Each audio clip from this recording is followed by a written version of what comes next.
अगर आपने अभी तक हमारा चैनल सब्सक्राइब नहीं किया तो अभी सब्सक्राइब करें और बेल आइकॉन को क्लिक करके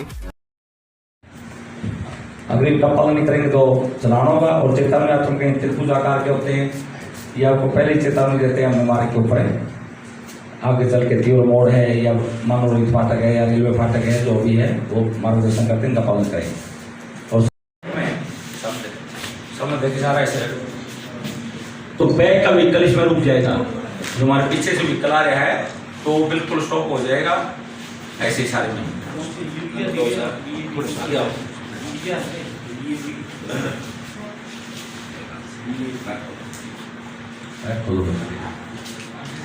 ऐसे है।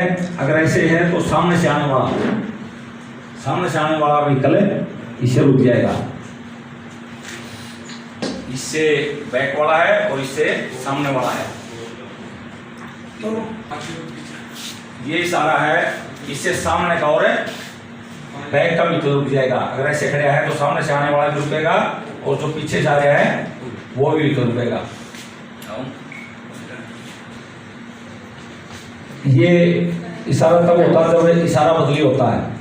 इससे हमारा जाएंगे और बाईं साइड का दोनों साइड का भी रुक जाएगा, क्योंकि 3 नंबर से आता आगे पीछे का तो हमने पहले रोक दिया और उसके बाद में दोबारा किया तो दोनों साइड का, इससे चारों साइड का व्हीकल रुक जाता है। और ये इशारा बदली का इशारा है। इसके बाद में जो जवान खड़ा है वो, क्योंकि बाईं साइड ऐसे व्हीकल को रोक दिया है, बाएं टर्न करते हुए आप उसके ऊपर जाएगा। ऐसे ही निशान होते हैं। ये है, इससे हमारा दाहिनी साइड का है वो बाईं साइड की ओर है, बाईं साइड का व्हीकल दाहिनी साइड की ओर टर्न करेगा। ये सारे हैं। आपने जावी रोड सिग्नल दिखाई दें, जावी रोड आज से द्वारा है तो उनका पालन करते हुए आपने उसके ऊपर चलना है, ताकि दुर्घटना ना हो। चौक पे आप शांति से चल सकते हैं। सभी ने हमारे रोड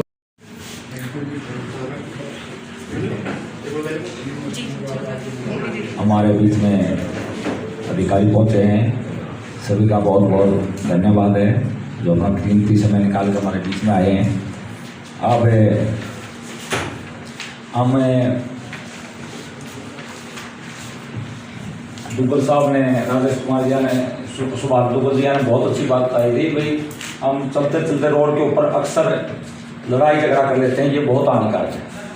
कई बार तो आंखों में झगड़ा कर लेते हैं, एक बार ऐसे लगाते हैं तो अगला उससे तहस में आ जाता है और ये झगड़ा आगे बहुत दूर तक बढ़ जाता है। तो कभी भी हम रोड के ऊपर गाड़ी लेके जा रहे हैं तो तहस में नहीं आना है। रोड एक है, उस पर चलने वाले अनेक है, हर तरह का आपने उसके ऊपर मिलेगा। कोई जानवर आ है, कोई पशु आ गया, कोई कुछ भी आ गया, कोई इंसान आ गया, कोई जोशीला आ गया, कोई तेज चलने वाला आ गया, लेकिन हमने अपने आप को सावधानीपूर्वक उससे बचना है और रोड के ऊपर चलना है। तहस में कभी भी नहीं आना है। कोई ये नहीं, अक्सर छोटी बात के ऊपर हम बहुत बड़ी झगड़े को हमें जन्म दे देते हैं। हमने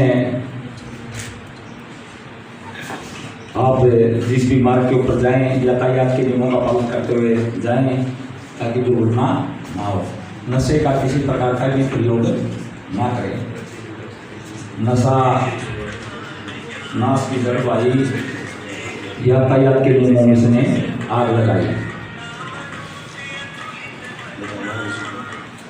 नशा नाश से जोड़े, इसलिए वाहन चलाते समय इससे मुख जोड़े। तो नशे से उन्हें दूर रहना है। अब कल हमने आपको रोड साइन के बारे में बताया था और आज रोड सिग्नल के बारे में बताएंगे। रोड सिग्नल 2 प्रकार के होते हैं, एक इलेक्ट्रॉनिक से और एक हाथ द्वारा।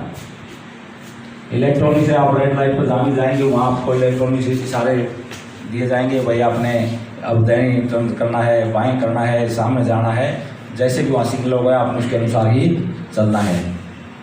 और हाथ द्वारा दिए जाते हैं, जहाँ रेड लाइट नहीं होती वहाँ ट्रैफिक का कर्मचारी रोड के ऊपर खड़ा होकर वो सिग्नल देता है, वही अब ये व्हीकल चलेगा, अब ये चलेगा, हमने उनका पालन करना है और उसके अनुसार ही हमने रोड के ऊपर चलना है।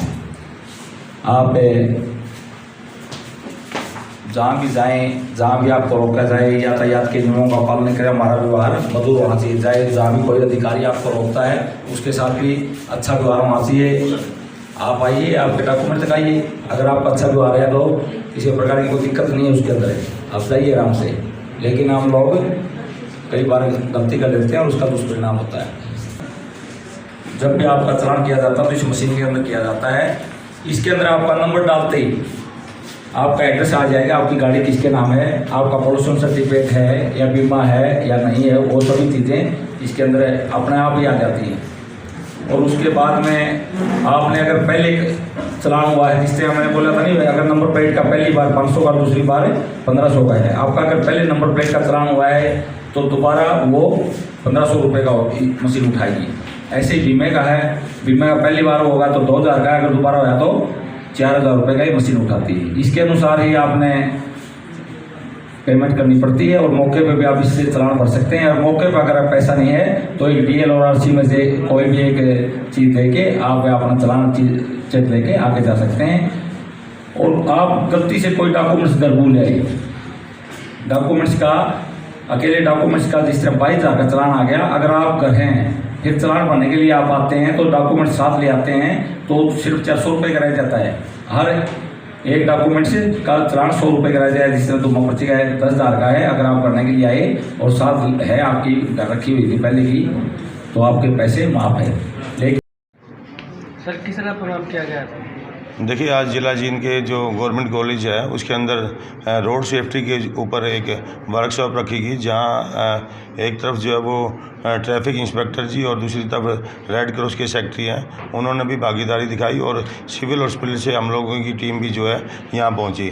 देखिए, जो यहाँ NCC और NSS के बच्चे थे उनको एक तरफ रोड सेफ्टी के नियमों के बारे में बताया गया कि जब वो सड़क पर चलें तो किस तरह से उन लोगों को संयम बना करके रखना है, और जो आजकल की युवा पीढ़ी है जो नशे की तरफ से लिप्त होती जा रही है उसको अवॉइड करें और कभी भी नशे का उपयोग करते हुए जो है किसी भी तरह के वाहन का जो है वो उपयोग ना किया जाए। वहीं दूसरी तरफ जो है फर्स्ट एड के बारे में बच्चों को ट्रेन किया जाए कि रोड के ऊपर चलते समय यदि किसी व्यक्ति का दुर्घटनाग्रस्त हो जाता है, चोटिल हो जाता है, तो उसको किस तरह से हम प्राथमिक उपचार कर सकते हैं। और साथ के साथ जो टोल फ्री नंबर है सरकार की तरफ से एम्बुलेंस का, उस पर कॉल करके उस जो दुर्घटनाग्रस्त व्यक्ति है, पीड़ित व्यक्ति को हम हॉस्पिटल में जो नियर बाई हॉस्पिटल है वहाँ पहुँचा सकते हैं।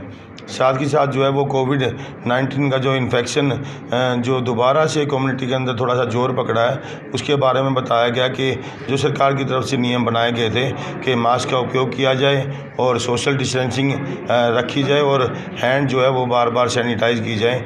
इन नियमों का पूरी तरह से अभी भी पालन करना है, क्योंकि कोविड-19 का जो इन्फेक्शन है वो अभी तक पूरी तरह से कम्युनिटी से और वार्ड से गया नहीं है। भले ही सरकार की तरफ से अभी जो वैक्सीन है उसकी लॉन्चिंग कर दी गई है और जो फ्रंट लाइन वॉरियर्स थे उनके साथ साथ अब सेकंड लाइन और थर्ड लाइन के अंदर जो सीनियर सिटीजन्स हैं उनको भी जो है ये वैक्सीन लगवाई जा रही है। लेकिन सभी लोगों को अभी अपने अंदर जो है इसका जो कोविड-19 का इन्फेक्शन था वो डर पूरी तरह से ख़त्म हो गया। और ये देखने में आया कि जो निजी फंक्शंस हैं, ब्याह शादी वगैरह हैं, उसके अंदर एक होटल के अंदर एक निजी फंक्शन में लगभग 1000 से 500 लोग पहुंच रहे हैं और बिना किसी सेफ्टी मेजर के पहुंच रहे हैं। ये जो बात है वो कम्युनिटी के अंदर जो है वो कोविड-19 का इन्फेक्शन स्प्रेड कर सकती है, इसको हम लोगों को अवॉइड करना है। जिले में लगातार मौत का आंकड़ा बढ़ रहा है सर, क्योंकि अभी जस्ट नया मामला सामने आया कि मौत भी कोरोना से, तो स्वास्थ्य विभाग की तरफ से किस तरह के कदम उठाए गए? हालांकि आपने अभी बताया भी कि भी सोशल डिस्टेंसिंग का पालन करें, तो और क्या? देखिए, जो पिछला 1 साल जो है कोविड-19 की महामारी में निकला है, उस दौरान जो है लॉकडाउन की प्रक्रिया सरकार की तरफ से की गई। उसके साथ साथ जो है वो नियम बनाए गए सरकार ने कि भी आप सभी लोग जो इसका स्प्रेड है उसको कैसे रोकें, उसके लिए मास्क का उपयोग करेंगे, सोशल डिस्टेंसिंग रखेंगे 3 फुट की। क्योंकि जो इसका इन्फेक्शन है वो आपका ड्रॉपलेट इन्फेक्शन से होता है, यानी कि आपके नाक से और मुंह से जो हमारे कीटाणु निकलते हैं उनसे एक व्यक्ति से दूसरे व्यक्ति तक पहुंचेगा। उसके लिए ये ज़रूरी है कि जब हम खड़े हों तो हैंडशेक की बजाय जो वो नमस्कार या प्रणाम की प्रक्रिया अपनाएं, ताकि एक व्यक्ति से दूसरे व्यक्ति तक ना पहुंचे। दूसरी चीज़, 3 फुट का डिस्टेंस रखें, ताकि बातचीत करने से भी जो हमारे मुंह से भी जो कण निकलते हैं उससे भी वायरस का इन्फेक्शन ना हो। तीसरी बात यह है कि मास्क का उपयोग रखें दोनों व्यक्ति, ताकि ये वायरस जो है एक व्यक्ति से दूसरे व्यक्ति तक ना पहुंच पाए। पिछले दौरान जो है लगभग 1 साल में ये प्रक्रिया चली और सरकार ने काफ़ी मेजर्स भी लिए। हमारे स्वास्थ्य विभाग की मोबाइल टीम भी अभी भी स्कूलों में, कॉलेजों में पहुंचकर जहां भी भीड़ भाड़ होती है वहां पे सैंपल करती है। उसके पीछे केवल और केवल एक ही कारण है, जहाँ भी भीड़ होगी वहीं पे यदि किसी एक बच्चे को भी, किसी एक व्यक्ति को भी इन्फेक्शन है तो हमारी टीम स्वास्थ्य विभाग ये चाहता है कि उस व्यक्ति को हम जल्द से जल्द जो है वो टेस्ट करके बाहर निकाल पाएँ, ताकि उस व्यक्ति को अन्य लोगों से आइसोलेट कर लें, ताकि इन्फेक्शन बाकी लोगों के अंदर ना स्प्रेड करे। ये सेफ्टी में जी, थैंक यू। कोरोना का इन्फेक्शन अग्रसर बढ़ने की तरफ अग्रसर है, आप मानते हैं इस बात? देखिए, कोरोना का इन्फेक्शन आगे नहीं बढ़ रहा है, लोगों के मन से डर ख़त्म हो गया है और जो सेफ्टी मेजर्स थे वो नहीं अपनाए जा रहे हैं, इसलिए थोड़े बहुत जो केस है वो दोबारा से बढ़ पाए। चलो ठीक है।